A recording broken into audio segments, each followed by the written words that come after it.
우리가 신앙생활을 하면서 하나님에 대해 이해가 되지 않는 것이 하나가 있다면 편안하게 우리들을 인도하지 않는다는 것입니다.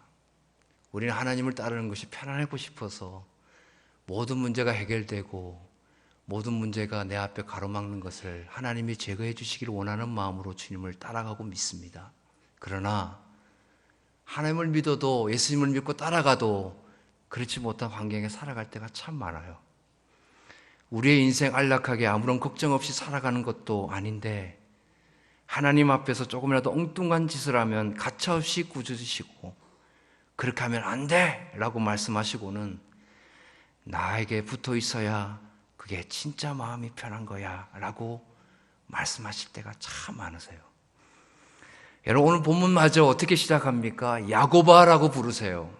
그리고는 너는 두려워 마. 너는 내가 붙들게. 그리고 너라는 존재는 내가 불러내서 내 것이 된 존재야 라고 하시면서 축복의 말씀으로 당신과 야곱의 관계를 밝히세요. 여러분 사실 우리들은 여기까지만 듣고 살아가고 싶어요. 하나님은 끝까지 내 편이시구나. 하나님은 끝까지 나를 보디가드 해주시는 거구나. 그러나 하나님이 나의 두려움을 제거해 주시고 나의 방황을 붙드시고 하나님의 부르심에 합당한 삶을 살아가도록 하나님이 도우실 거야 라는 이 확신찬 인슈런스와 같은 보험과 같은 하나님 말씀만 듣고 싶고 그렇게 살아가고 싶은 것이 우리의 신앙생활의 모습입니다. 그런데 여러분 당장 본문 2절부터 보십시오. 그 야곱이 물 가운데 지나가게 놔두시고 불 가운데 행하도록 놔두십니다. 어차피 복을 주실 거면 물 가운데로 지나고 불 가운데 행할 때 건져주시는 것이 맞는 얘기 아닙니까? 아니면 아예 처음부터 물 가운데로 안 들어가게 하시고 불 가운데로 안 들어갈 수 있게 해주시면 안 됩니까? 왜 거기에 들어갈 때 가만히 놔두시다가 그 속에 들어가서 허우적대는 우리들의 모습을 보면서 그냥 허우적대게 만드시는 것일까? 그리고 나서 끝내 구원해 주십니다. 물불 고난 조금 맛만 보게 해주셔도 좋겠는데 여전히 물 속에 있고 여전히 불 속에 있고 여전히 지금도 고난 속에 헤매는 것이 우리의 모습일 때가 참 많습니다. 여러분 잘 들으십시오. 이 말씀은 우리 하나님은 당신이 축복을 부으시기 위해 당신의 백성들 삶에 끝까지 간섭하신다는 말씀입니다. 놓지 않으시고 그냥 하는 행동 보고 적당히 축복해 주시고 적당히 저주해 주시는 하나님이 아니시라 끝까지 구원하셔 작정한 우리들을 몰고 가시고 끝까지 마지막 하나님 그렇습니다. 하나님 없이는 저희는 한 발자국도 내딛을 수 없습니다. 라는 우리의 고백을 받기를 원하시는 하나님의 그 마음이 지금도 우리를 향해서 간섭하고 계시단 말입니다. 그렇기 때문에 하나님은 그때마다 물속으로 불속으로 우리들을 넣으셔서 너희들 잘 봐. 그 물속과 불속에서 누가 건져내시는지. 그러시면서 내가 관여하지 않는 인간 측에서의 열심은 다 헛수고일 뿐이야. 라고 우리에게 가르치시는 것입니다. 여러분 이것은요. 우리들이 잘나서가 아니에요. 우리들이 잘해서가 아니라 하나님이 일하심을 보라는 것입니다.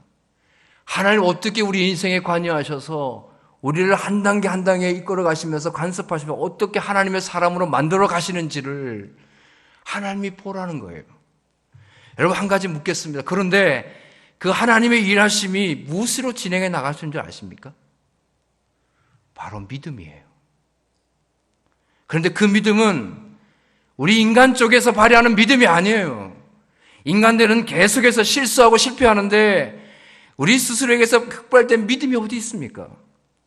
하나님이 우리에게 믿음으로 부여하셔서 당신을 믿는 그 믿음으로 하나님의 일을 감당하게 하시는 것이 하나님의 방법이란 말입니다. 여러분 결국 하나님의 객관적인 믿음이 우리 성도들에게 부어져서 주관적인 믿음을 살게 하시는 것이 하나님의 방법인 동시에 그 믿음으로 끝까지 삶을 마감해 가라고 말씀하시는 것입니다. 여러분 제가 예를 하나 들어볼까요? 여러분이 너무나 잘 아시는 말씀 창세기 12장 1절 말씀이 있죠.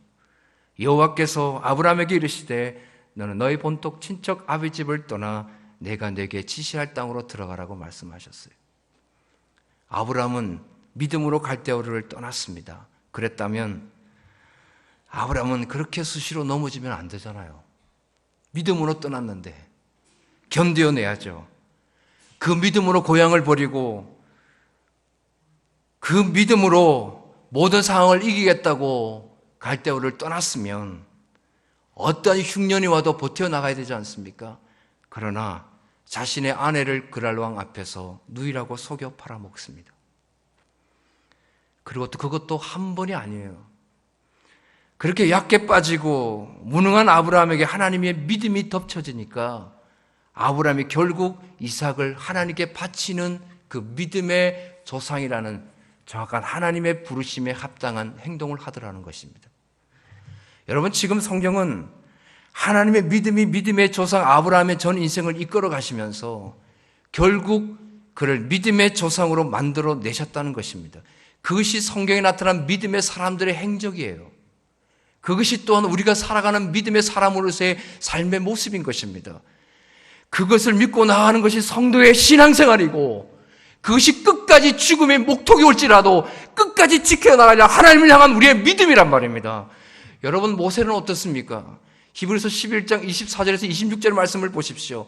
믿음으로 모세는 장성하여 바로의 공주의 아들이라 칭함을 거절하고 도리어 하나님의 백성과 함께 고난받기를 잠시 제약을 약을 누리는 것보다 더 좋아하고 그리스도를 위하여 받는 능력을 애굽의 모든 보화보다 더 큰 재물로 여겼으니 이는 상주심을 바라봄이라. 모세가 믿음으로 바로의 공주의 아들이라 칭함을 거절했습니다. 하나님의 백성과 함께 고난받기를 잠시 제약의 낙을 누리는 것보다 더 좋아하고 그래서 결국 가만히 있으면 애굽의 왕자가 될 텐데 그것을 뿌리치고 도망갔습니다. 여러분, 이런 사람을 세상은 뭐라고 말하는 줄 아세요? 바보라고 합니다. 지복을 지가 쳤다라고 말합니다. 그러나 세상은 지금 이 자리를 목숨 걸고 지키려고 합니다. 절대 높은 자리를 놓지 않으려고 해요. 여러분, 그런데 모세의 그 믿음이 처음부터 자신 안에서 나왔습니까? 모세는 애굽의 군사를 때려 죽이고 벌을 받을까 봐 두려워서 애굽으로 도망간 사람입니다. 자기의 믿음으로 하나님을 섬기지 않는 애굽을 떠난 것이 아니에요. 단순히 자신의 목숨을 부지하기 위해서 주랭랑을 친 사람이 모세예요.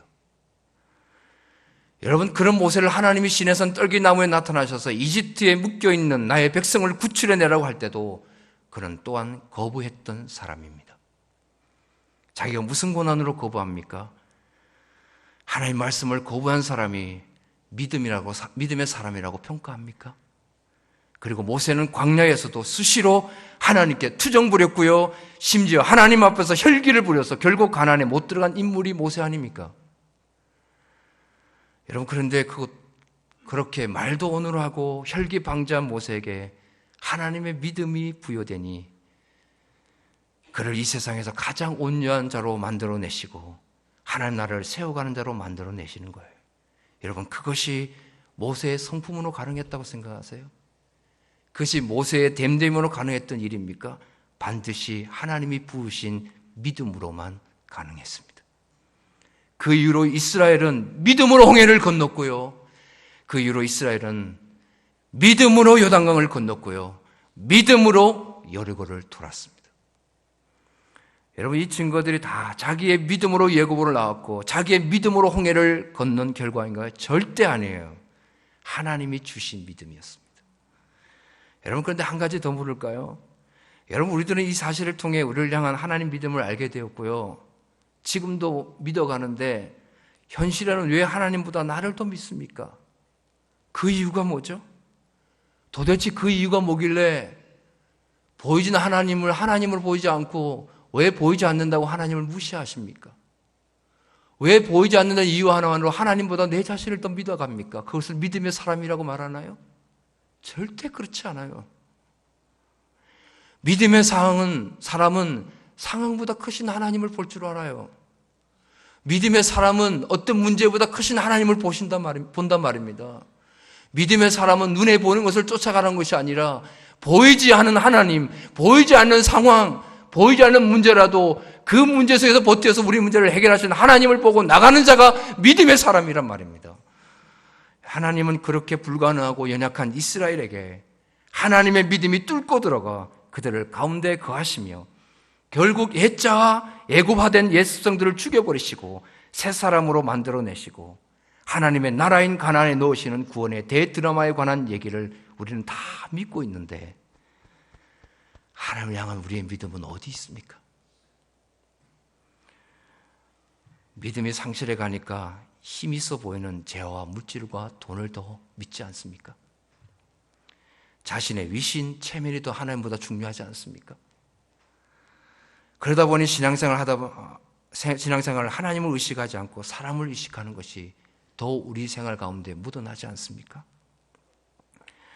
여러분 중에 지금 속으로 굉장히 불쾌하게 생각하신 분들도 계실 거예요. 목사님, 우리의 행위도 우리의 것이 아니고 우리의 열심도 우리의 것이 아니라고 우리의 믿음도 우리의 것이 아니라고 한다면 도대체 우리는 뭡니까? 아무짝도 쓸모없는 먼지나 마른 막대기에 불과한 자들입니까? 네, 그렇습니다. 성경은 그렇게 정의합니다. 저나 여러분들이 하나님을 의존하게 만들지 않는 믿음은 다 나에게 나온 믿음이에요. 그것을 믿음이라고 정의하지 않고요, 그것을 신념이라고 말하는 거예요. 여러분, 우리는 그렇다면 막대기 맞습니다. 아무런 가능성이 없는 불가능한 존재가 맞습니다. 그냥 신념인 거죠. 이것을 믿음이라고 합니까? 여러분, 신념으로는 하나님을 믿을 수 없습니다. 신념은 꼭 벗겨요. 사람의 신념은요, 담배 하나 술 하나도 끊지 못합니다. 그리고 신념의 클라이막스는 바로 하나님의 아니라 자기 잘됨 아닙니까? 혹여 저나 여러분의 신앙생활하는 목적이 나의 잘됨으로 본다면 하나님을 잘못 보신 것입니다. 하나님은 우리가 해결하지 못한 문제를 해결해 주신 분이 하나님이 아니라 우리가 어떤 환경 속에서도 믿음으로 버텨가는 그 사람으로 만드시기를 원하시는 분이 하나님이세요. 그래서 그 상황보다 크신 하나님 앞에 납작 엎드려서 하나님, 그렇습니다. 하나님 앞에 아무 존재도 아니었는데 제가 이렇게 하나님의 자녀가 되게 하신 것이 다 하나님의 은혜로 부어진 믿음으로 가능합니다. 그 하나님 붙들고 가겠습니다가 바로 우리의 모습이어야 합니다. 자꾸 잘되게 해주세요. 문제 해결해 주세요. 승승장구하게 해주세요가 우리의 신앙생활의 목적이 아니라 우리의 목적은 하나님이어야 합니다. 하나님만 보고 가야 합니다. 그런 사람을 성경은 믿음의 사람이라고 정의해요. 여러분, 그렇다면 과거에 신념 가지고 자신이 스스로가 만들 수 있는 믿음 가지고 주님 믿다가 순교당한 사람은 우리가 볼 때는 믿음이 큰 사람이라고 말합니까? 그렇지 않아요. 그분들은 하나님의 믿음 때문에 돌아가신 것입니다. 하나님의 믿음을 믿는 그 신앙으로 살아갔기에 순교를 당한 것입니다. 여러분, 예를 하나 들어볼까요?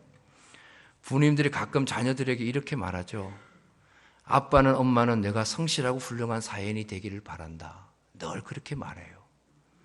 그 말의 의미 속에는요, 아빠와 엄마의 믿음 안에는 내 아들이, 내 딸이 이렇게 되었으면 좋겠다고 하는 자녀를 향한 부모의 뜻과 간절한 소망이 담겨져 있는 것입니다.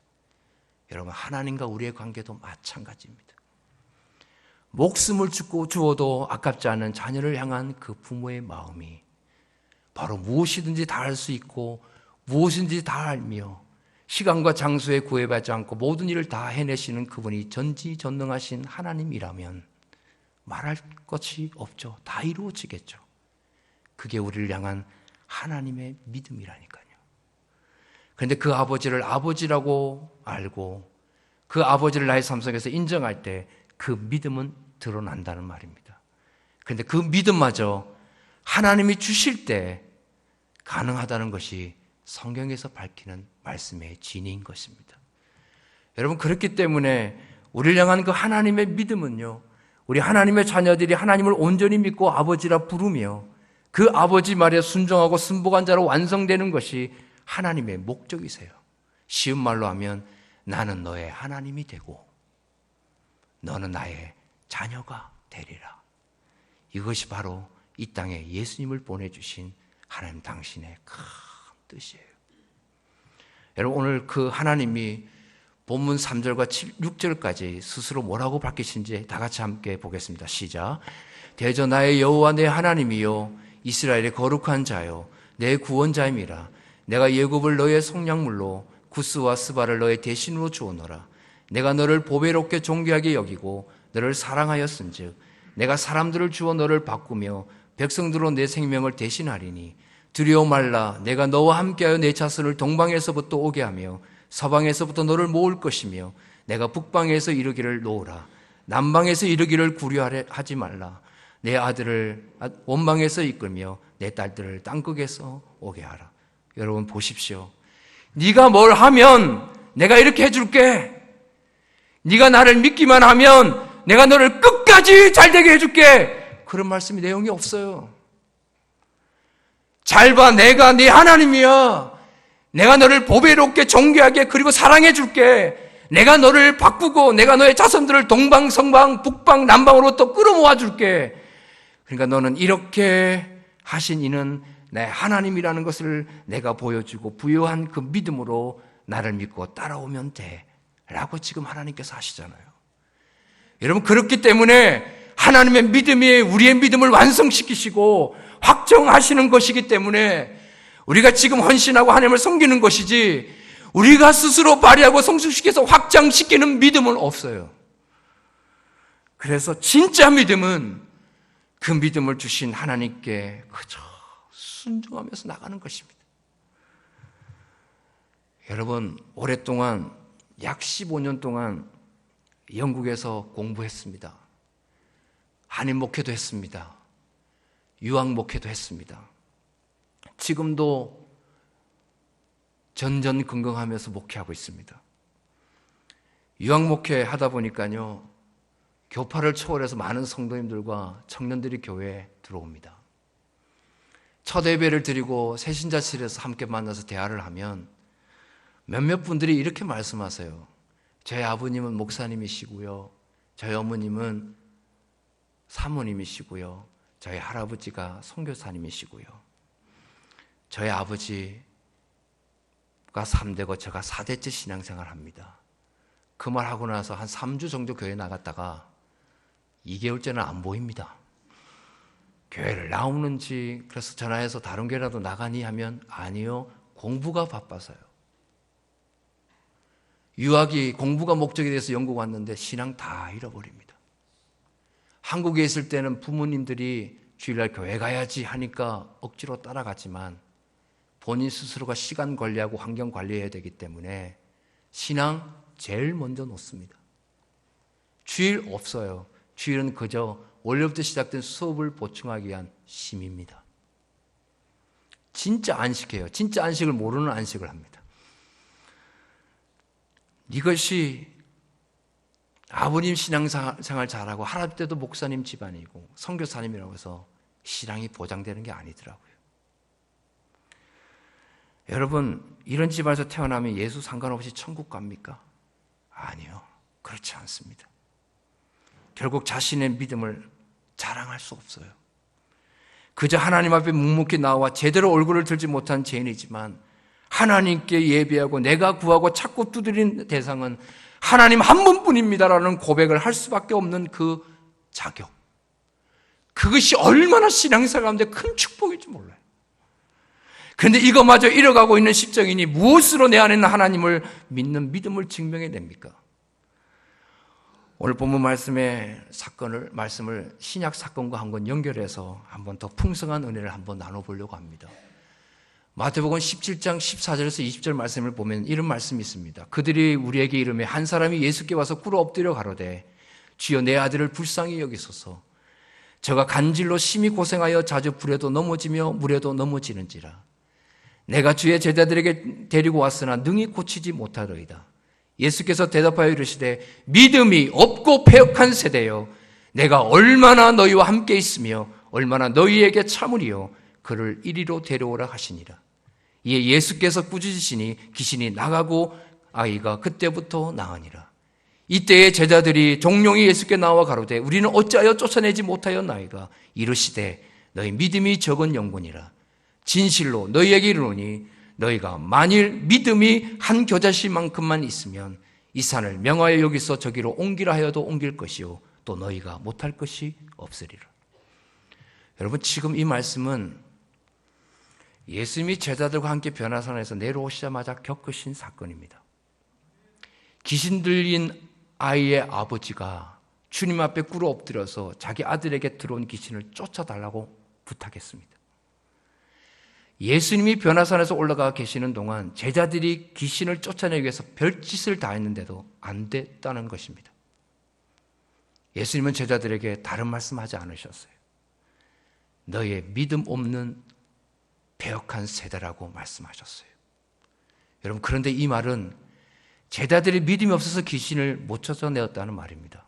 그런데 다른 복음서에 나타난 똑같은 내용을 보면요, 주님께서 왜 우리가 귀신을 쫓아내지 못했습니까? 라고 묻는 제자들에게 예수님은 기도와 금식 외에는 이런 유가 나갈 수 없다고 말씀하셨습니다. 그러니까 결론적으로 제자들은 믿음도 없고 기도도 안 한 사람이 되어버렸다는 거예요. 여러분, 본문의 제자들만 그럴까요? 우리들은 어떻습니까? 저와 여러분은 자신이 있습니까? 믿음에 자신이 있냔 말입니다. 여러분, 정말 제자들이 귀신을 쫓아내기 위해서 기도하지 않았을까요? 그들에게 정말 믿음이 없었기 때문에 귀신이 나가지 않았을 것일까요?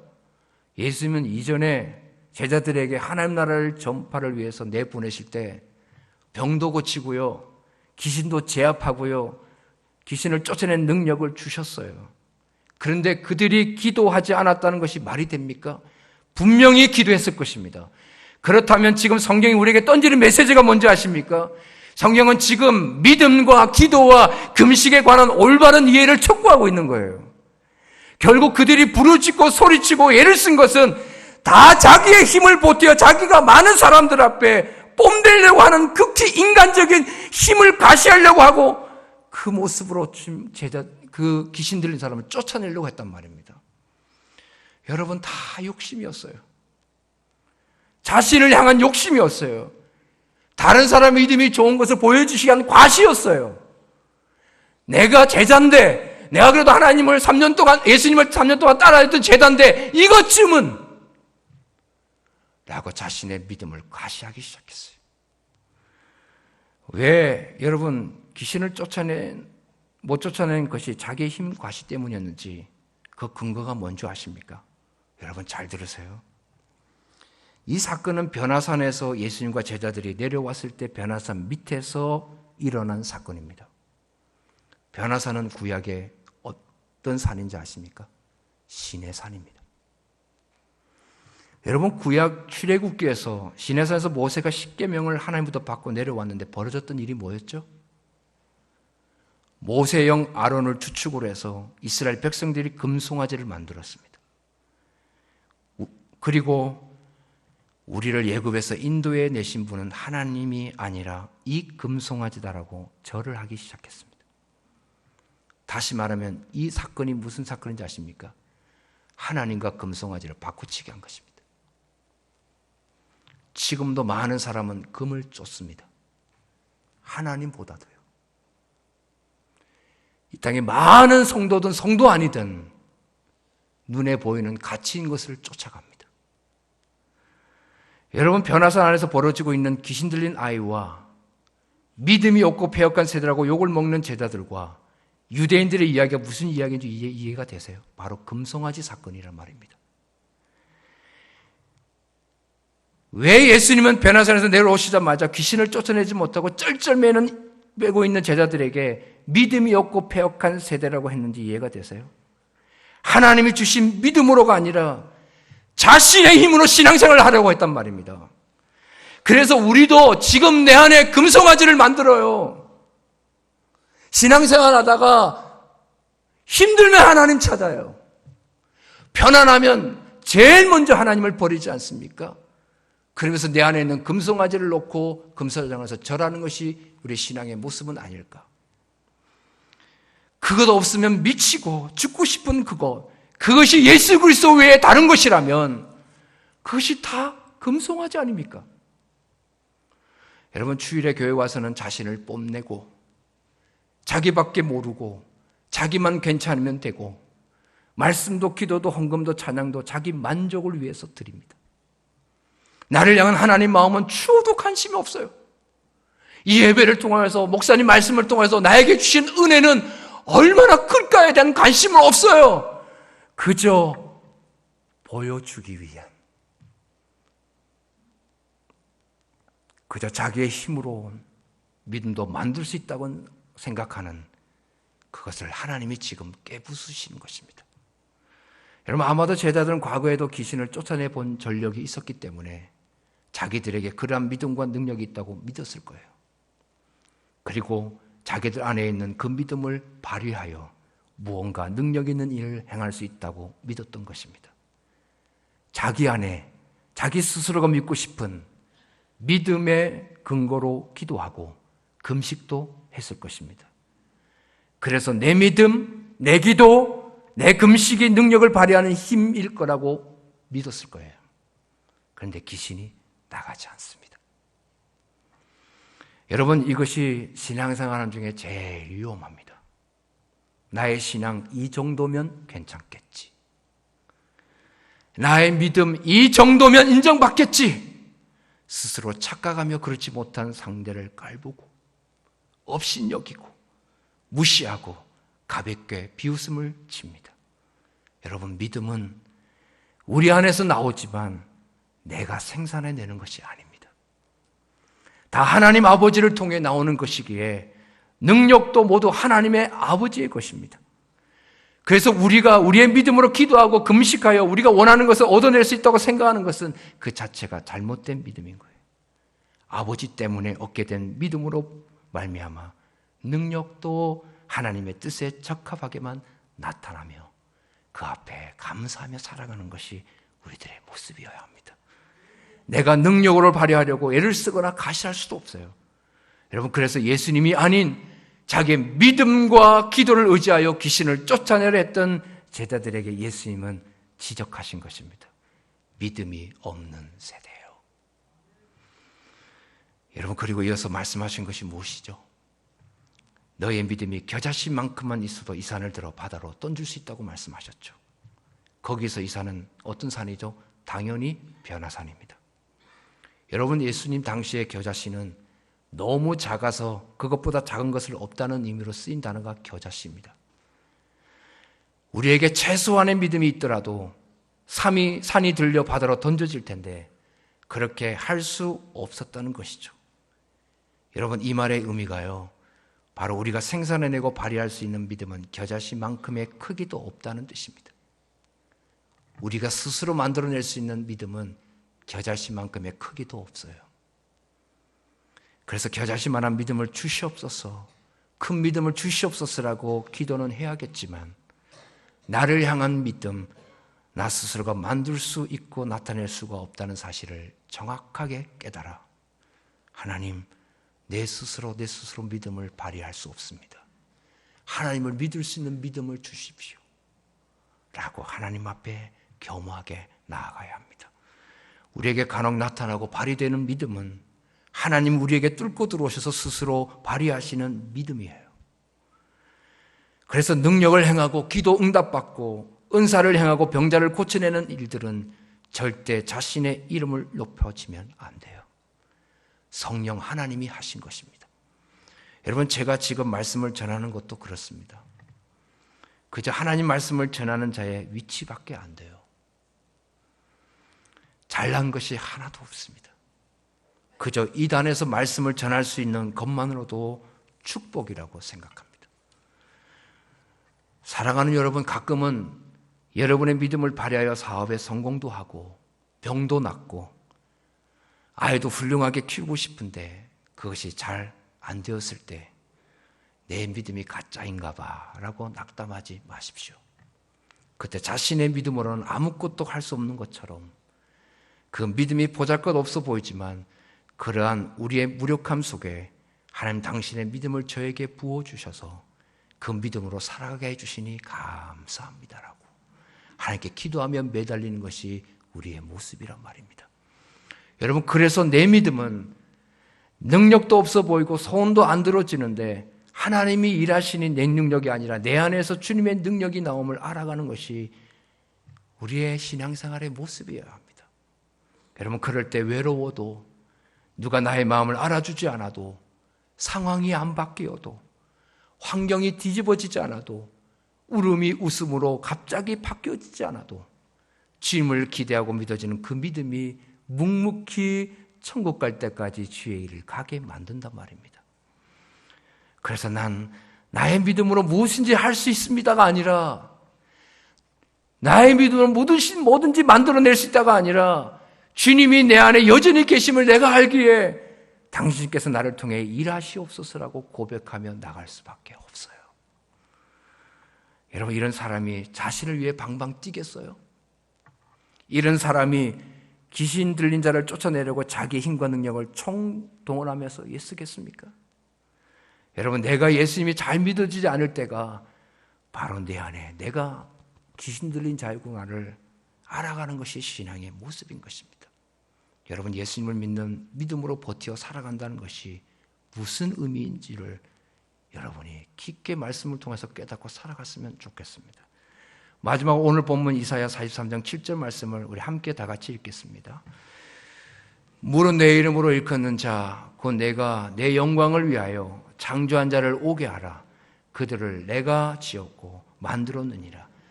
이 말씀을 한마디로 말하면 뭔지 아십니까? 하나님이 다 하셨다입니다. 여러분, 오직 예수 그리스도의 십자가로 인해 얻게 된 믿음, 여러분 절대 이 세상에서 꺾이지 마시고 주를 위해 더 살아드리기 위해 하나님 주신 그 믿음을 순종함으로 버티어 가시는 여러분이 되셨으면 좋겠습니다. 오랫동안 영국 생활을 했지만 늘 마음은 한국이었습니다. 한국에 계시는 부모님, 그리고 사역했던 모든 교회, 만났던 목사님들, 청년들, 성도님들, 기도할 때마다 어떻게 그렇게 얼굴이 선명하게 기억나는지 모르겠습니다. 외로워서 그랬던 것 같습니다. 너무나 환경이 힘들고 어렵고, 영국이 그러니까 여러분 굉장히 좋죠. 환경은 좋은데 마음은 더 척박해 갑니다. 누구 한 명에 붙잡고 마음 속사정 다 털어낼 수 없고요. 털어내는 즉시 그 다음날 다 소문으로 도는 곳이 영국 땅입니다. 얼마나 그렇게 나쁜 일에는 소문이 빠르고 안 좋은 일에는 소문이 빠른지, 그 상황 속에서 늘 주님 붙잡고 살아가는 것밖에 없다는 것이 15년 동안 살아온 결과였습니다. 하나님의 은혜 없이는 공부도 삶도 신앙생활도 목회도 인간관계도 할 수 없구나. 내 스스로를 드러내려고 아무리 노력하면 노력할수록 하나님이 점점 낮추게 만드셨고 꺾이게 만드셨습니다. 그럴 때 생각되는 건 뭔지 아세요? 내 힘으로, 내 능으로 살아갈 수 없구나. 오로지 여호와의 신으로 버티고 살아가는 거, 하나님을 버티고 하나님을 믿는 믿음으로 살아가는 것이, 그것이 인생의 정답이구나. 그것을 하나님께서 깊게 깨닫게 하셨어요. 여러분, 어떠한 상황에 벌어져도 어떠한 위기 속에서도 하나님이 여러분을 통해서 어떠한 믿음의 사람을 통해서 일하시기를 원하세요. 나라가 힘듭니다. 국정이 흔들려요. 시국이 혼란스럽습니다. 그러나 분명히 하나님이 하실 일이 있을 것입니다. 그 일 속에서 얼마나 믿음의 사람들이 믿음의 사람처럼 버티어 가는지를 보실 것입니다. 믿음으로 똘똘 뭉친 교회가 얼마나 교회다워 가시는 것을 하나님께서 보시기를 원하실 것입니다. 여러분, 어떤 환경 속에서도 믿음으로 버티어 살아가십시오. 그것이 주님이 우리를 향하신 당신의 마음이세요.